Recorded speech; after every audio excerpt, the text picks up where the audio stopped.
Hi Tyria, happy Friday and welcome to Guild Chat. I'm your host Ruby and I am so glad you're all here today and you're excited for everything that we have to show. Before we do anything else, I do want to call out the extremely cute merchandise that you were just looking at since I saw a lot of you asking about it.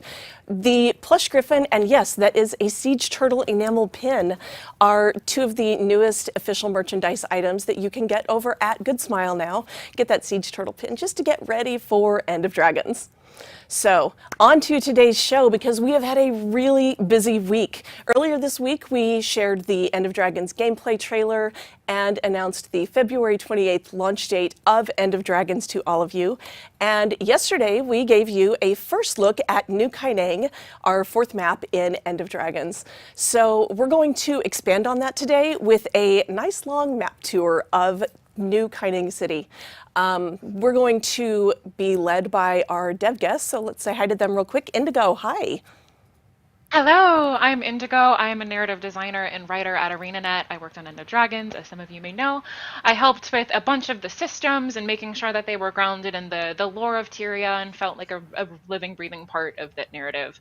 So I helped with elite specs, I helped with Jade bots, which we might talk about next week on Friday. A bunch of other stuff like fishing, helped with the Golden Path, but most importantly, and maybe my biggest contribution to the expansion, is I was the narrative owner of the new Kaineng map, which we're going to look at today. Cool, thank you. And I love your plush griffin. You got a little head start. Appropriately placed. The last minute. Perfect. All right, and Connor, hi, welcome. Hello, my name is Connor Fallon. I'm a senior designer here. I'm serving as the story team lead for End of Dragons, which means I was working very closely with all our writers and designers in order to figure out the Golden Path, the general themes that we're going to be touching on, how they affect various maps. And yeah, I'm super happy to be here with these two awesome people. I don't have a plush griffin though, so I'm sorry everybody. Yeah, bummer. But I do want one It's though. okay. They are pretty cool. Yeah, it's okay. You're still awesome, and I'm so glad that you found time to take part in this today.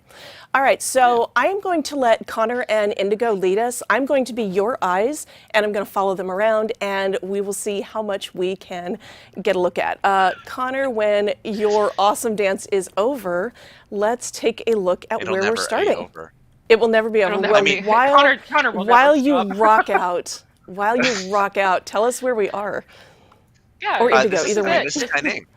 Yeah, This is Kaineng. This is it. You know, This is the whole map. we showed Yeah. the preview in between when we showed the last preview, and now we deleted the entire map. Yeah. Just It's decided- just this. You saw that airship crash? It looked too This nice, is so we blew it up. it. Yeah, we blew it. It's gone.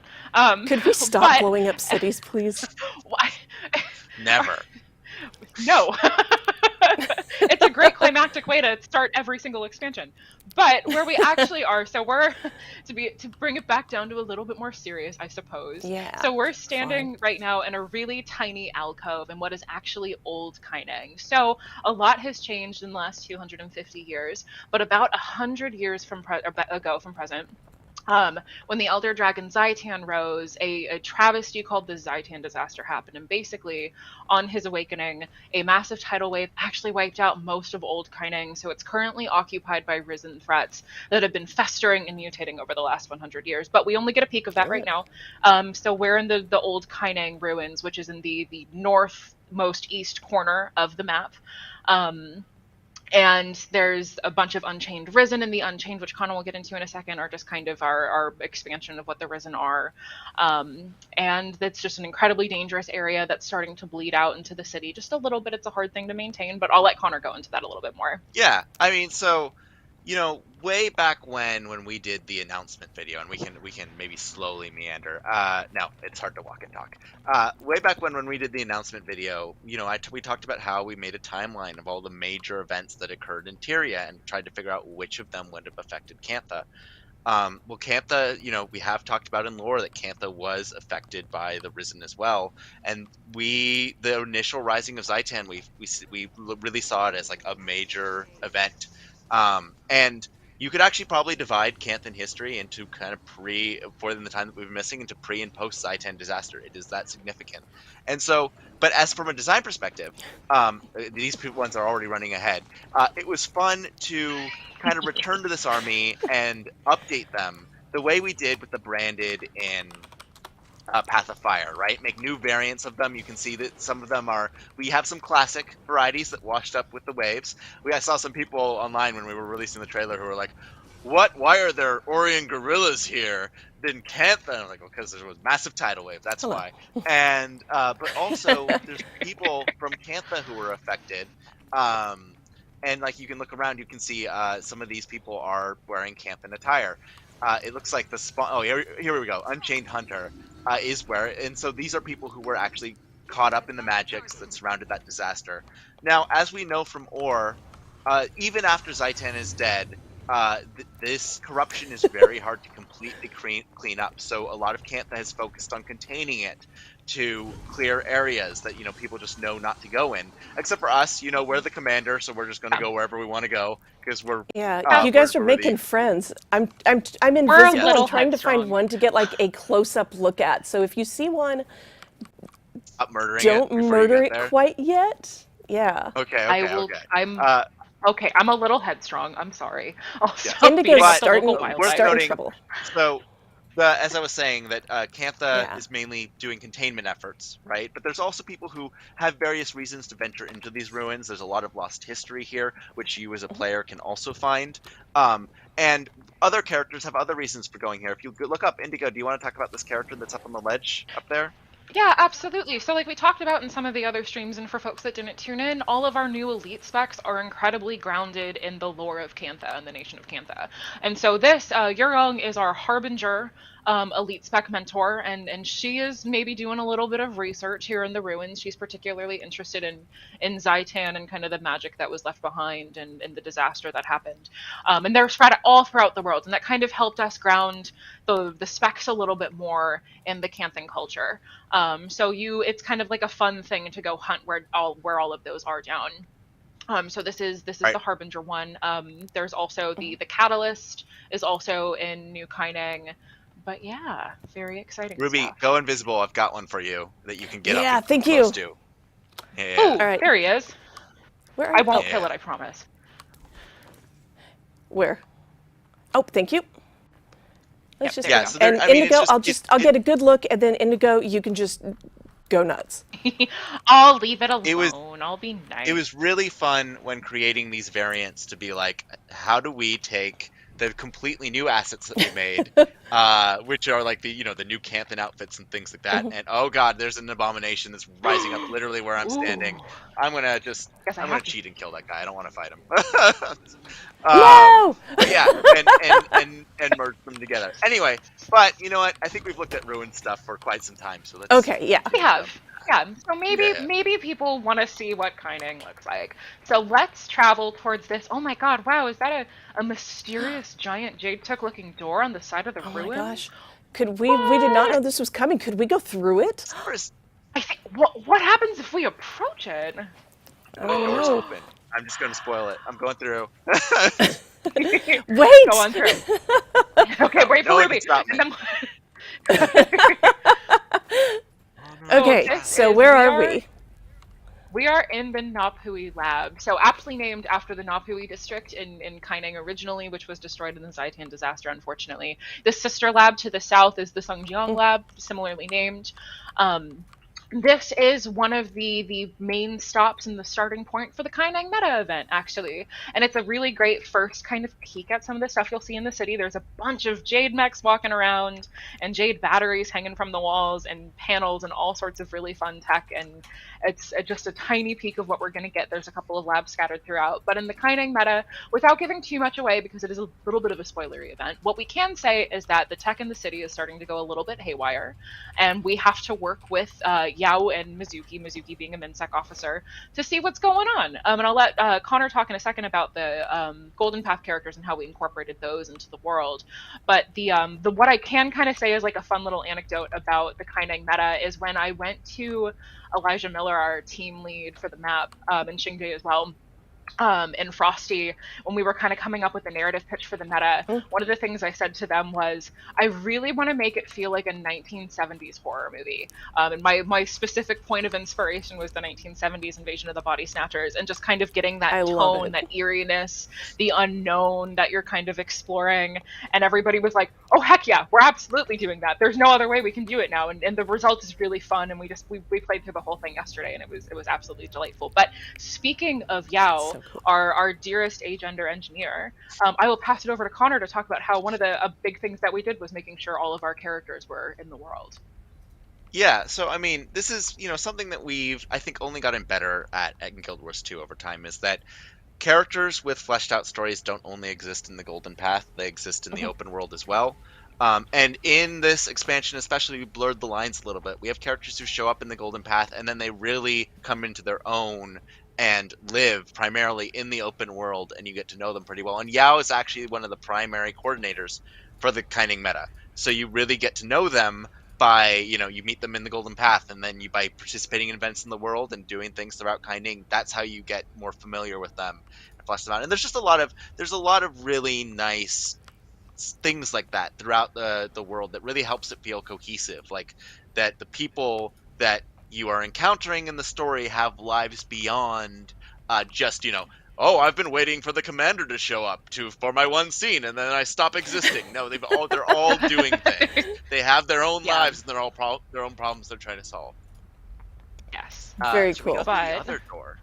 Yeah, Oh there's my God, another wow, mysterious high-tech door. We really love They're mysterious not that doors in mysterious Kaineng. after the but anyway. After the Just first go with one, it, it's not Connor. that mysterious anymore. Just go with Let it. us have this. All right. Well, Live your dream. as you can see, God damn it, Connor. Welcome to New Kaineng. This is our first peek of the city itself. This is what we get. So New Kaineng, my kind of quick overview, is that New Kaineng was an incredibly exciting map for us to put together, and it was a really unique opportunity to write because being that it's a cityscape, it's also a combat-centric map. So there was a lot of technical difficulties associated with making that function, but most importantly to me, it provided a really fascinating opportunity for storytelling because it gave us a really, really intricate view and opportunity to dig into the lives of the Canthans. Since the Zaitan disaster, a lot of political change has happened. So Kaineng is now a very inclusive city. Work in progress, as everybody is, in kind of when those kind of big social changes happen. But the Luxons and Kurziks have been since integrated back into Canthan society. Some of them live here now too. The Tengu, which did not get along with the humans at the time of factions, they have their own districts, which we'll be exploring in a little bit. But kind of the nature of having a map like this allows us to have events that are telling these people's stories and really fun environmental things. And Kaineng specifically is a really big example of what modern Cantha is like. It's the hub of technology. It's almost like a Wakanda, so to say, of Cantha. It's a very cool thing. And as you travel from the lower districts up, you see a lot of social change, a lot of financial change. Jade Tech is an incredibly expensive thing, even though it has been mostly incorporated into the city. Not everybody can afford it, and you get to see a lot of those differences as you travel throughout. I'm right behind you, Connor. I got distracted looking around. Everything is beautiful. I mean, I don't blame I'll be right there. There for every corridor that we're going down, there's a bunch of corridors that we're not, that are just as crazy and intricate. So one of the things that I really love about Kaineng, and Indigo touched about this a little bit, is like we have made city maps before. We have made big maps that have a ton of events before.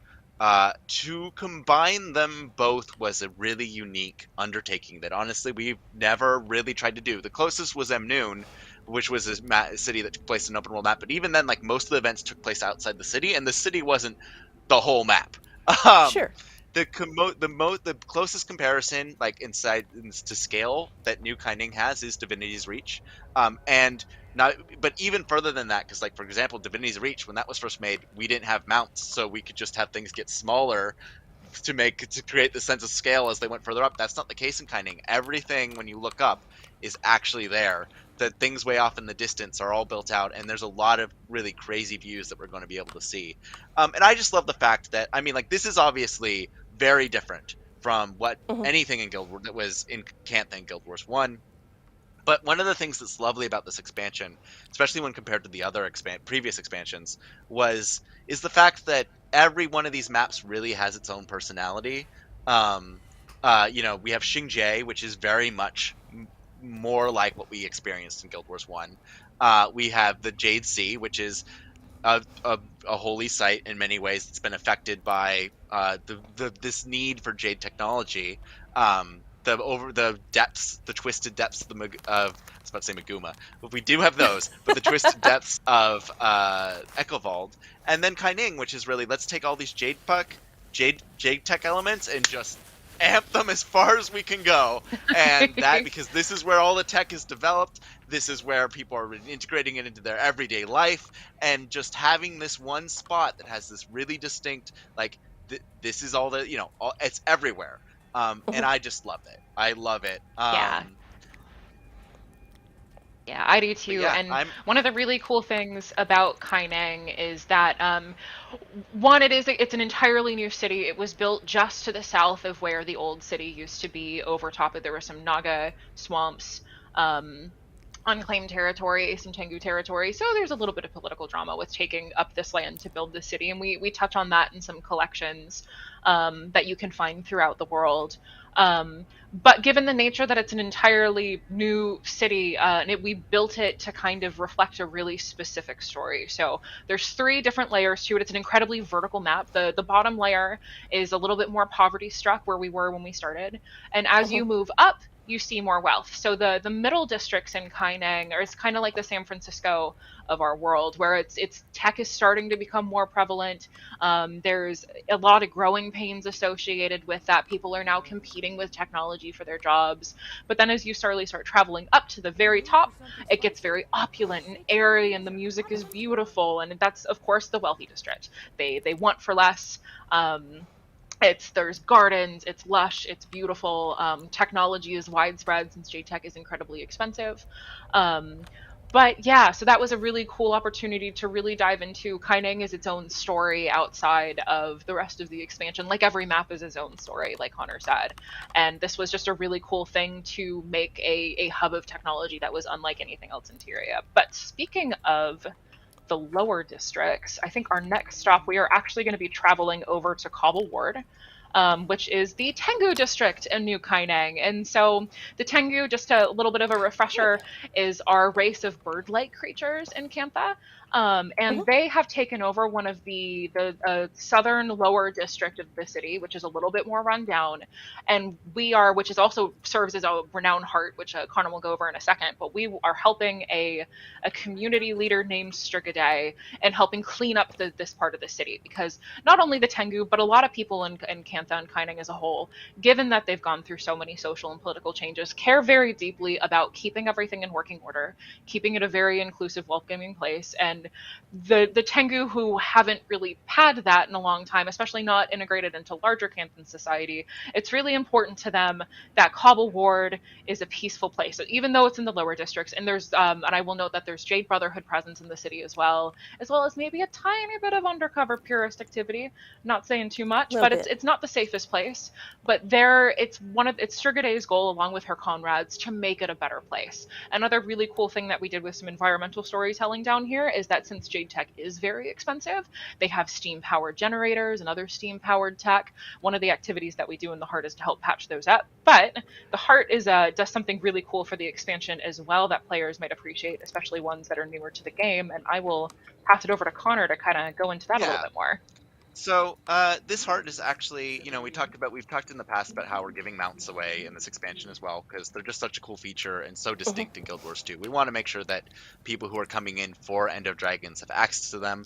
This heart is actually, and the other heart, this heart is actually where you get raptors if you haven't had raptors before.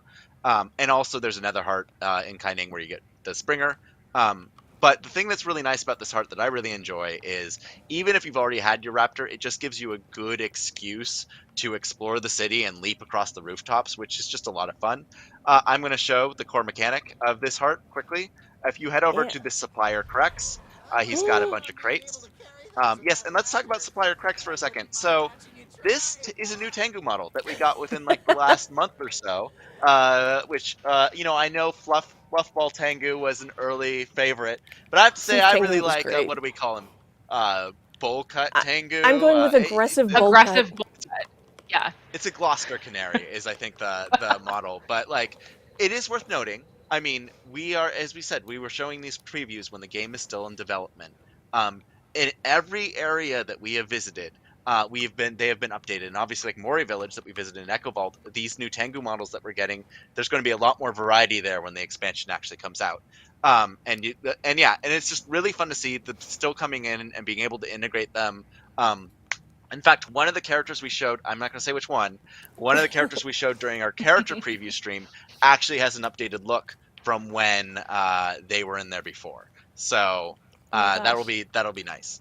But yes, so the actual heart, the way this one works is you collect these crates, and it gives you 3 random locations. Everyone's going to follow me on the rooftops that you're like, okay, deliver these to these generators to get them running again. And it's a really nice, I mean, I like it. I'm sure the people living in these houses don't appreciate me running across their rooftops as much, but it's a really fun excuse to like navigate the city in different ways. I am going to head this way, which is with one of the things. Make some interesting jumps, like to navigate some of these upper ways. Past some shady No. brotherhood. Sorry, I jumped too Okay. far. Yeah, there's some shady brotherhood up here, actually complaining about the Tengu and the fact that they're not buying the Brotherhood's knockoff tech because they don't trust the Brotherhood.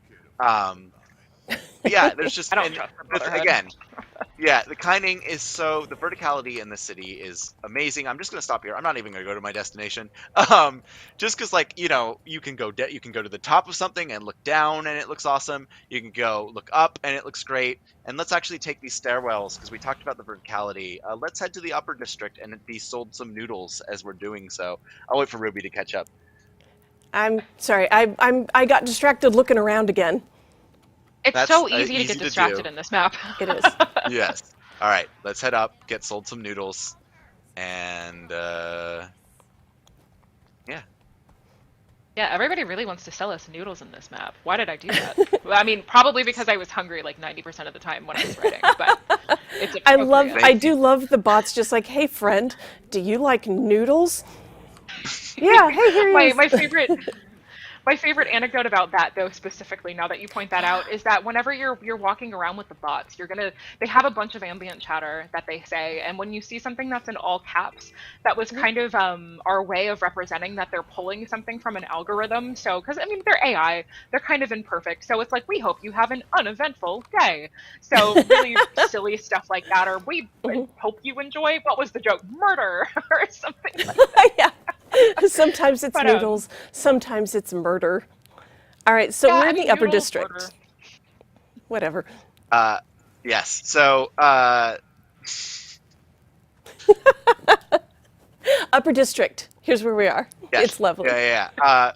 So yes, the upper district. Again, just so many spots that you can just climb to and have some fantastic views. An interesting fact about End of Dragons is because we have all these lights and all this tech, we actually changed the day-night cycle in Cantha to be night for more, because night is just so beautiful in so many of these maps, with even some of the older maps just having lights that run across like the forest paths and things like that. And it really shines. A lot of these locations shine at night. That said, that does not mean they are not beautiful during the day. I'm going to perform some witch magic here and change the time of day and probably freak out a bunch of people. Oh my gosh. Whoa. I'm so scared. Again, the trade-off in Kaineng is when during the day there's a little bit more visibility. You can really see a lot of these towers way off in the distance. Again, we really have not had any city map that was like this before. It was a lot of work to do, but I really think it's paid off. And there's so many different cool locations for you to go to. Yeah, I was going to say, totally worth it. Yes. Oh my goodness. This is going to be a little bit of a weird one because we ran through this earlier and we actually did the thing and now it's disappeared. But I do want to talk about an activity that exists in some of these maps, because even if we can't now show it to you, it's right it's here. Still really cool. Yeah, it was. Oh yeah, it's right there. Yeah, Ah, I can see it. Let's not no, gaslight each other on live stream. So man, I'm or our actually players. That's disappointed really because what it's we'd be fun. doing. That would be really bad. Anyway, but so hidden throughout the world, and we will follow the general path because we've done it a number of times, so we know what it is. Hidden throughout the world, we've always had chests Yep. and little things to find that are rewards for exploring. Hmm. Um, but this time around, the rewards team and Raymond Ing. Took this an extra level and taking some inspiration from Breath of the Wild, have created a bunch of mini activities that if you could climb to a weird obscure place and there might be a bunch of crates and might have to figure out something to do with the crates, or there's a weird swirling cloud of dust and you run into it and it appears further down and you chase after it. That's the one that's here.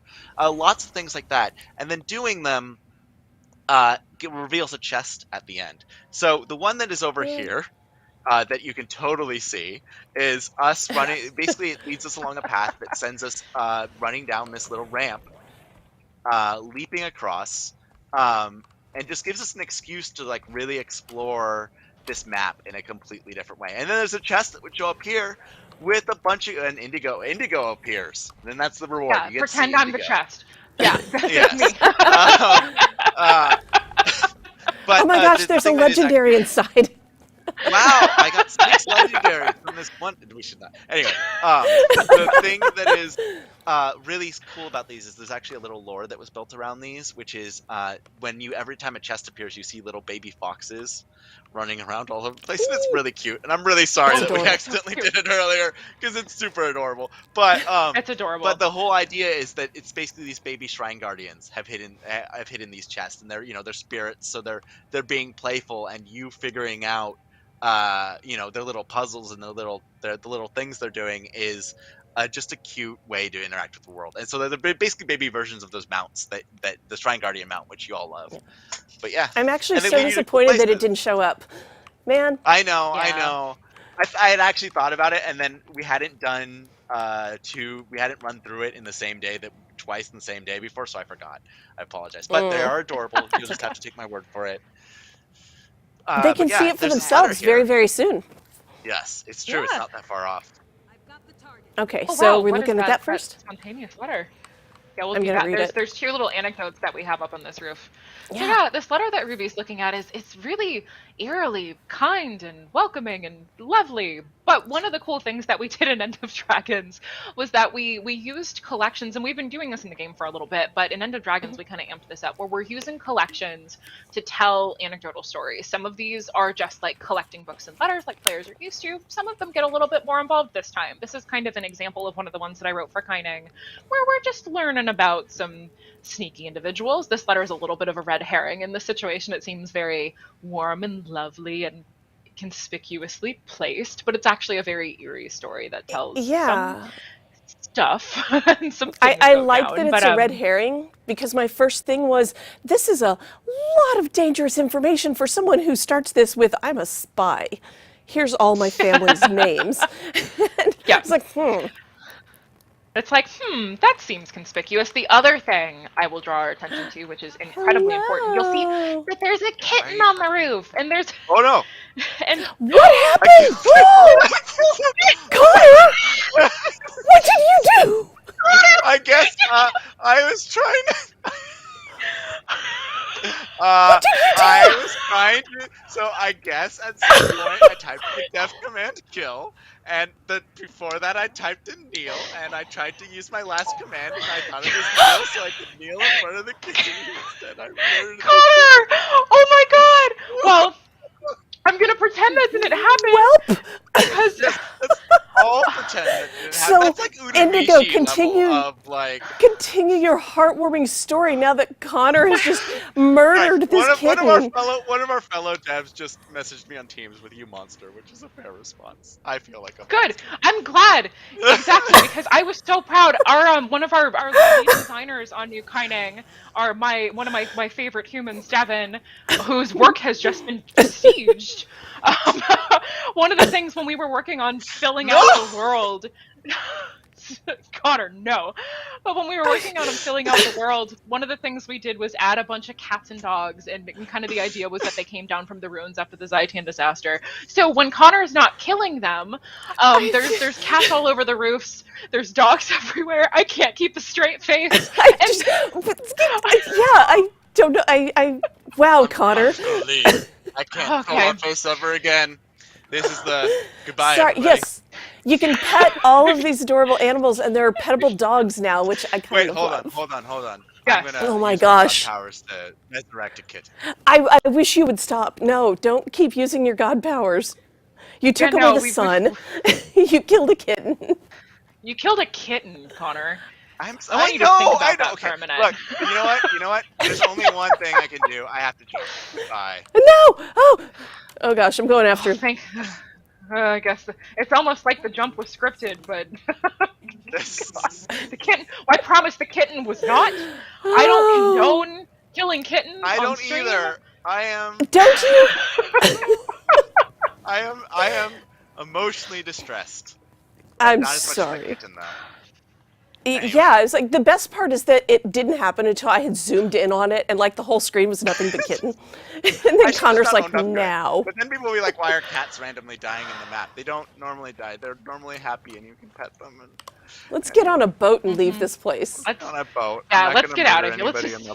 Let's. Connor brought his skiff out. Let's just leave. All right. have So so where are we going? People being like, why'd you murder the kitten? Whew. Anyway. All right. So. Other than accidental pet murder, one of my favorite things to do in this map is honestly. So this map is super cool, and the fact that there are these canals everywhere, and it's got this real feeling like kind of like Venice, right, where you can take your boat with all your friends, and you can travel along these rivers. So, for example, and I have a soft spot for going under bridges. I just think that there's something kind of fun about taking your boat and sailing under the bridges. But we're going to be going along these rivers, and I have to recalibrate myself. Deep breaths. Okay, so. There's a lot of cool things to find across the water. There's kappa that live along the rivers. There's actually a fishing event that triggers here.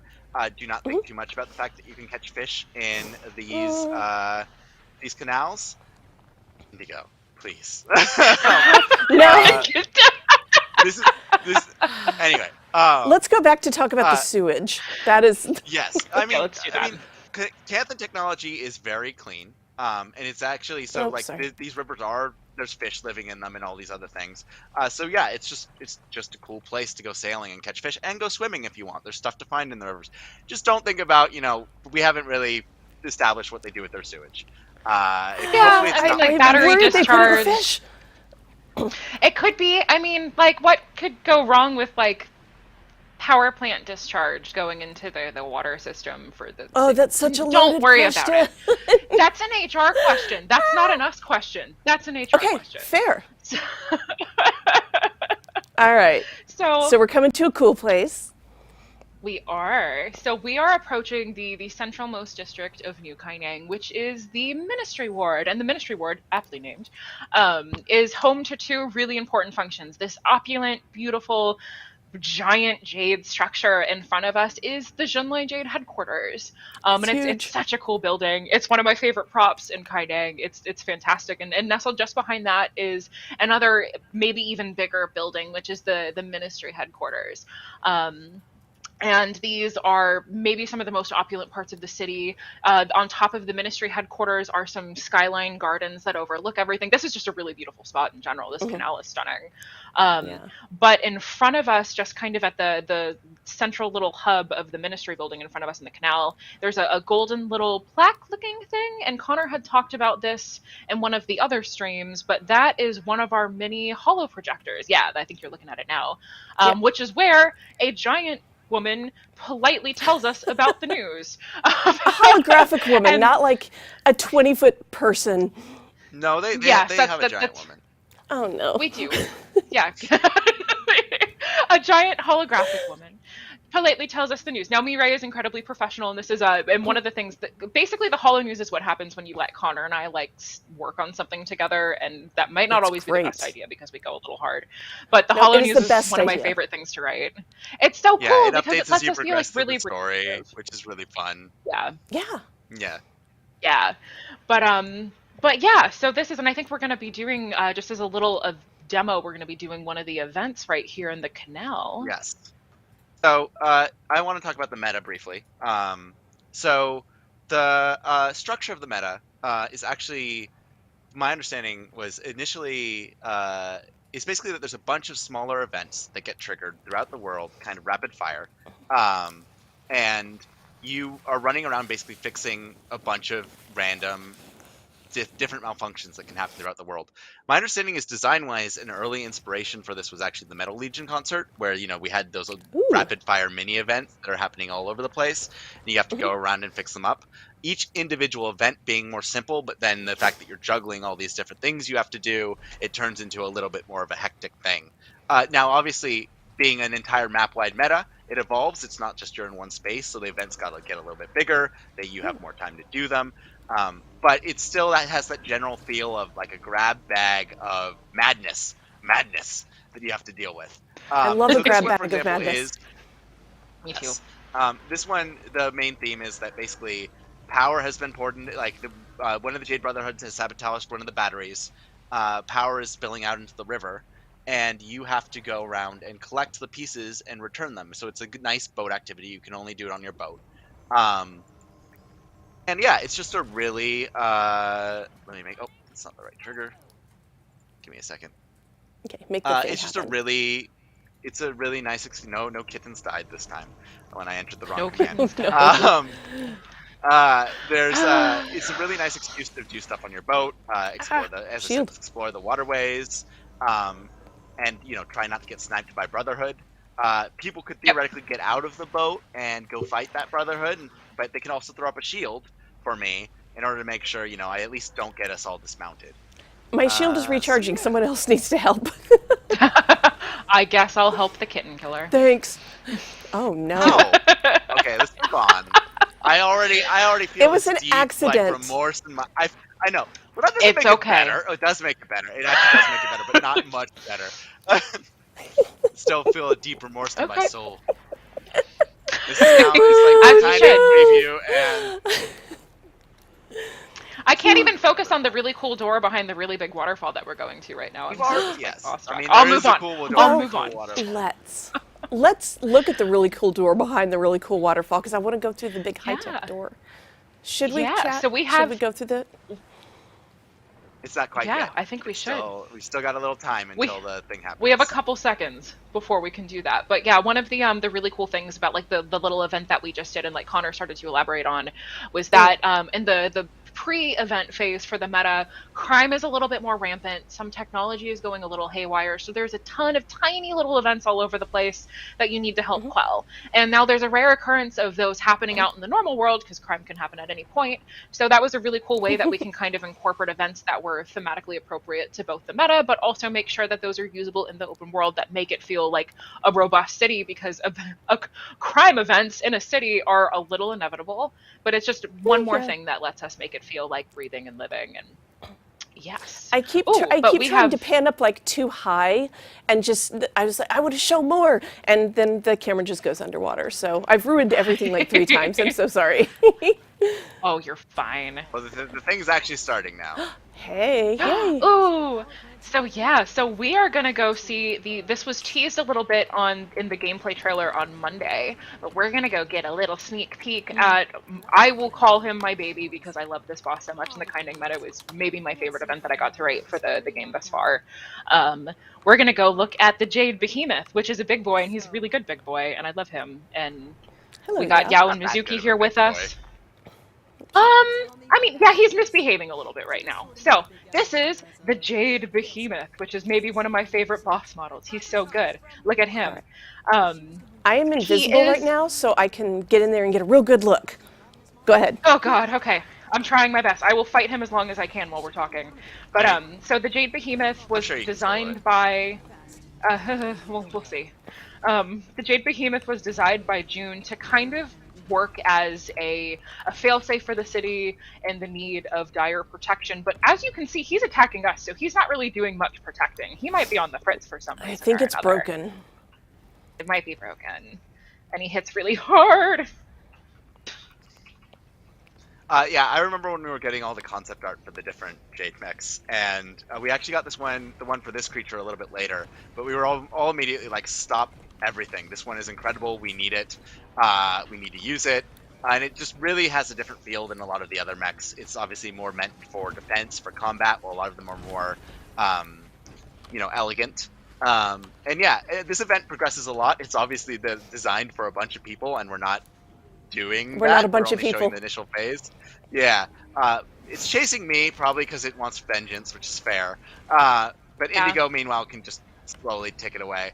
But yeah, we're not going to be able to Slowly. beat it, so my advice is that we actually just run away.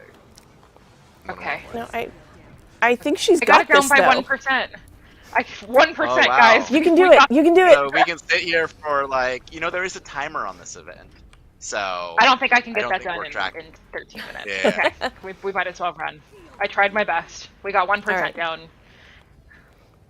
All right, I'm just looking Definitely around like an real event. quick. Okay, Do it. I'm coming. I Our promise. meta events. I'm done messing around. A cool. Oh, you're fine. A cool note too about our meta events for newer players is that they are map-wide events that are meant to play with as basically upward of 20 people. I know the Kaineng meta, we did a test yesterday with the 60, I believe, and it felt really good and fun and climactic.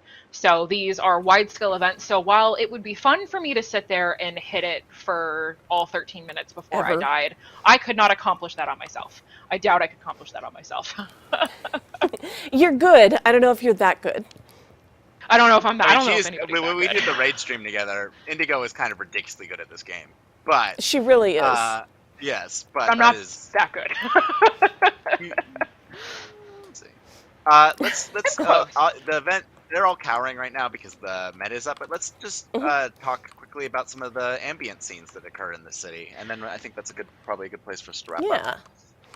Yeah, just kind of like Connor's been one of the really great things that Connor's been comparing Kaineng to was Divinity's Reach, which has a lot of casual ambience that are just kind of meant to be pieces of conversations that you walk by that tell little stories.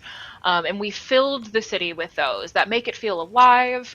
And one of Connor's favorite ambience that I wrote is this incredibly, well, actually, we're being attacked by incredibly angry Jade Brotherhood. I'm invisible hit them again. a I'm little not. bit. I wanted to Yeah, look so- around in peace. Okay. That's fine. But one of Connor's very favorite, my favorite thing to write is Morgan Lockhart, and I wrote a bunch of children being children in the expansion, which is very fun and silly and a great way to show character in a different way. But this little girl that's currently cowering because the Jade Brotherhood are attacking us and the meta's going on is usually shouting at her mom about how excited she is to see a char that's just on the other side of this market because she's never seen one before. So I think one of the lines that is the most quoted is, "It's wearing shoes." And why? I mean, if I was why is that cat wearing shoes? So there's little moments like that sprinkled throughout all of Kaineng that make it feel very reactive, not just to Kaineng itself, but the city's now been opened up to the rest of Tyria, and slowly but surely there's steps that have to do with that reopening process. But they're starting to see more people that they've never seen before. They've never seen a char. They've never seen the Sura. Some of them may not have known that those were real creatures. Most of them did, but it just kind of if that was literature that you encountered or not. But so we get to see the world be incredibly reactive to it, and I'm really excited for players to dig into this city and see not only the events that are happening, but just get a piece of Cantha as seen through the eyes of the Canthans, which is maybe my favorite thing about this map. Yeah, just to briefly touch on it design-wise, like again, one of the interesting design challenges here is it's a city that people are living in all the time. And yet there's events that can happen. The Jade Brotherhood can get rowdy from time to time. And having the world respond to that, in this case we had them cower and hide because that makes sense, right? But there's a real incentive, therefore, to try to keep the city safe, right? And so you can explore and see some of these ambient scenes. So yeah. Awesome. Well, thank you both. This tour was super fun. I hope all of you enjoyed watching and looking around. You guys are going to be able to check out New Kaineng for yourself in just over 3 weeks. End of Dragons is coming on February 28th. You can still pre-purchase and get some cool bonus items for your account. The Shing Jea Prodigy of Shing Jea title, the Cape, the Flame Serpent Weapon Chest, and the Deluxe and Ultimate Editions have this awesome raptor skin and the skiff skin. So thanks again for joining us. Don't forget to join us next week on the 11th as we give a little preview of Jade Bots. We're going to take a look at all the details of these little helpers that you'll be able to get in End of Dragons. Indigo and Connor, thank you so much for joining us. This was a ton of fun, and we will see you all next week. It was an adventure. Woo!